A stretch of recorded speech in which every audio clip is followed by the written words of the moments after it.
Hi, I'm Aiden Taylor and welcome back to my channel. As you can probably tell by the title of this video, we are going to be rehabbing this Christmas village house that I have purchased from a local thrift store. I found this for a really good price. I'm very excited to try and do this for the first time. I've never painted a Christmas house to make it a Halloween house, but I've seen a lot of people doing it online and I feel like it should be pretty easy. So we're gonna give it a whirl. I love this house. I love the sculpt of it. I think it's gonna work great as a trick-or-treat house. I also think that this is just a really great project to use what you already have. You know, if you have old Christmas village pieces that you don't really want to display anymore, paint them up and turn them into something for Halloween. So I'm really pumped to try this out. So let's just go ahead and get started.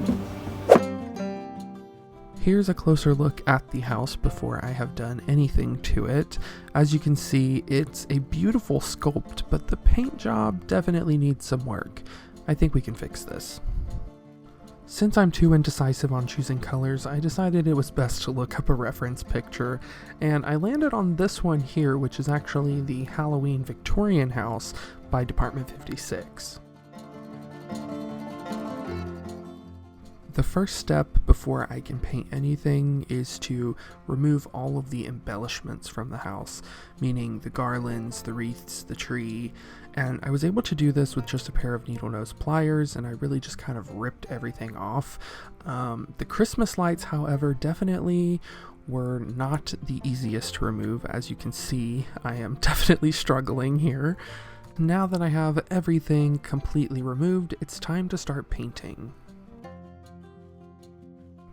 First things first, I painted the entire base of the house, meaning everything but the roof, this sort of light yellow color, which is the color that I want the siding of the house to be.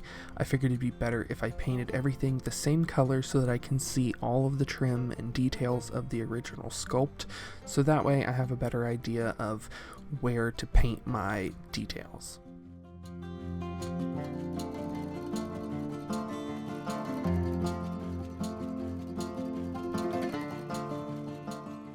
Once I had the entire house painted this nice yellow color, I then watered down some chocolate brown acrylic paint and began adding this over the entire house so that it can kind of soak into all of the little cracks and crevices and really add depth to the paint job so that it looks a little bit older and a little more rustic.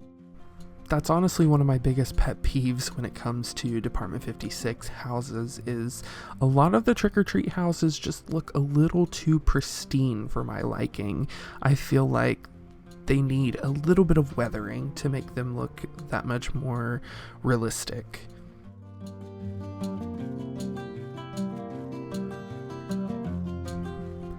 Now that the house had been weathered and aged, it was time to start painting the details.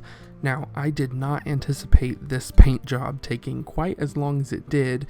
I believe I was painting for around 7 hours just to do all of the little details in the windows and the trim, which I probably could have predicted that had I paid more attention to how detailed this house really is.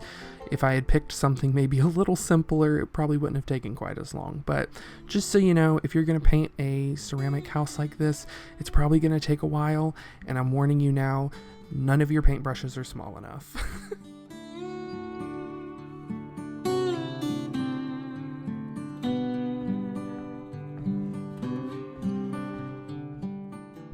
Once I had all of the details painted, I went in with some more watered down paint. Now this brown was much darker than the first wash that I did. This was almost a black, and then I watered it down much more than the first wash.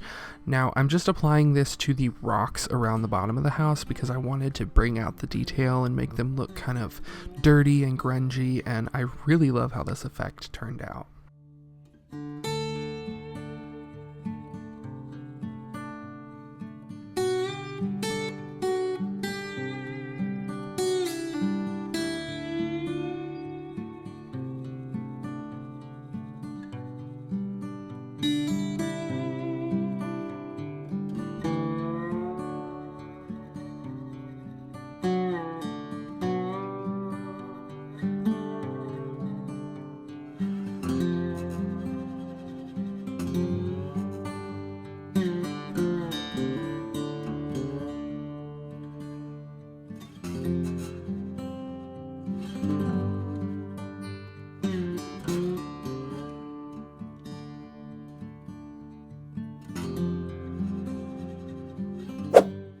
Next up, it was time to start dry brushing the roof, which I had painted a base coat of black already, and then I started adding a rusty brown, and then followed that up by a light warm gray color, and I think this effect worked great. It really does make the roof stand out more, and I would say it looks just as good as a Department 56 piece, so I will definitely be using this technique more in the future.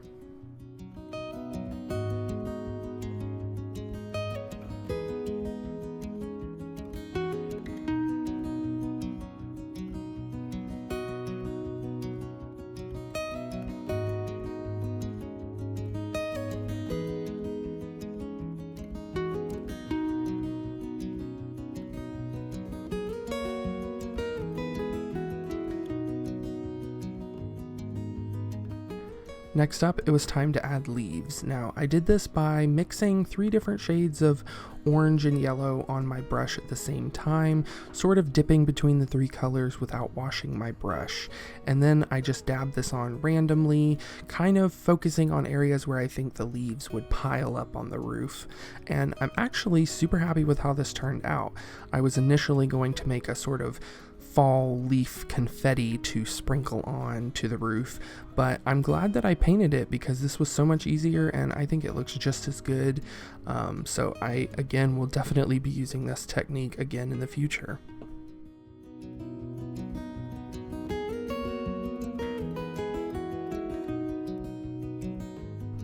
Lastly, I painted in the yellow parts of the windows, and then I sprayed the entire house with a satin finish spray.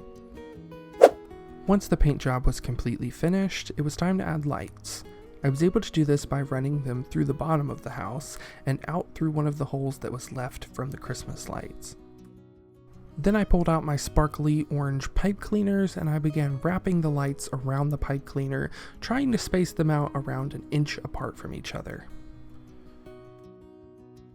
Then I grabbed some orange nail polish and I dabbed this onto each of the lights to give them an orange color, and then from there I was able to take another pipe cleaner and wrap it around the entire thing to hide the copper wire as well as give it some more structure and bulk it out a little bit.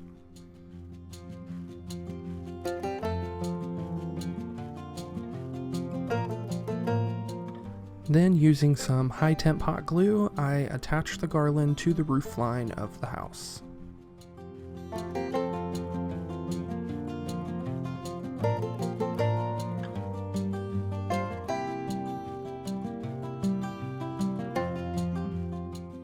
Next, using some more of the pipe cleaners, I made garlands to glue into those holes across the front of the house to help hide them and make it a little more festive.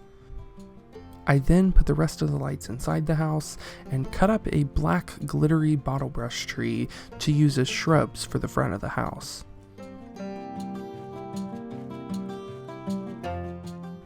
And just like that, the house is done. I hope you guys love it just as much as I do. I'm so proud of how it turned out, and I can't wait to see what you guys have to say in the comments below. Thanks so much for watching, and happy haunting!